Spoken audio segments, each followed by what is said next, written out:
Dari total 14,3 juta hektar lahan sawit di Indonesia, 51% dikelola grup usaha besar baik nasional maupun asing, 7% oleh BUMN dan sekitar 40% milik petani. Dari sisi produksi, petani sawit menyumbang sekurangnya 33% dari jumlah total yang mencapai 48 juta ton atau sekitar 14 juta ton. Karena itu menurut peneliti dan penulis buku, Ferdi Hasiman, produksi CPO nasional sebenarnya menerima sumbangan besar dari petani kecil. Sayangnya, dukungan negara untuk kelompok ini kecil seperti yang terlihat dalam program biodiesel. Produksi biodiesel nasional, kata Ferdi, kuotanya hanya diserahkan kepada 18 perusahaan sawit besar. Nasib petani sawit dengan korporasi itu sangat berbeda. Kebijakan biodiesel itu lebih banyak menyasar korporasi sawit. Jadi korporasi itu selalu diberi infrastruktur politik lah oleh negara melalui kebijakan politik. Nah, ini yang disebut dengan kekuatan oligarki dan bisnis orang kuat ini. Ferdi menulis sebuah buku yang khusus mengupas tema ini berjudul Kekuatan Oligarki dan Orang Kuat dalam Bisnis Biodiesel. Buku tersebut dibedah bersama sejumlah pembicara dalam sebuah diskusi pada Senin 31 Januari. Keberpihakan pemerintah terhadap korporasi besar semakin terlihat karena pemerintah membagikan dana bagi hasil pajak melalui Badan Pengelola Dana Perkebunan Kelapa Sawit (BPDPKS). Ada korporasi besar yang bisa menerima dana lebih dari 4 triliun dari lembaga ini, sementara korporasi lain yang kecil sekurangnya menerima 1 triliun. Sekretaris Jenderal Serikat Petani Kelapa Sawit, Mansuetus Darto menyebut kondisi di atas tidak lepas dari struktur dan tata kelola kelembagaan BPDPKS sendiri.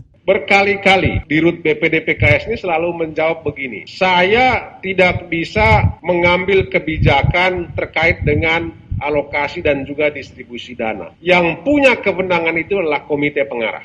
Darto menyebut BPDPKS telah mengalokasikan dana 57,72 triliun rupiah untuk program biodiesel hingga 2020. Sedangkan tahun lalu dana yang ada kurang lebih 107 triliun rupiah. Ekonom Universitas Indonesia Faisal Bakshi mengaku kaget ketika mengetahui pertama kali bahwa perwakilan petani kecil tidak ada dalam BPDPKS. Wajar jika kemudian kepentingan mereka juga tidak diperjuangkan di dalamnya. Padahal petani sawit jelas turut mendukung angka ekspor nasional. Kita lihat struktur, tidak ada petani yang langsung mengekspor sawit. Pasti dia lewat tengkulak, lewat pengumpul, kemudian lewat trader yang mengekspor begitu ya. Nur Hadi melaporkan untuk VOA Washington.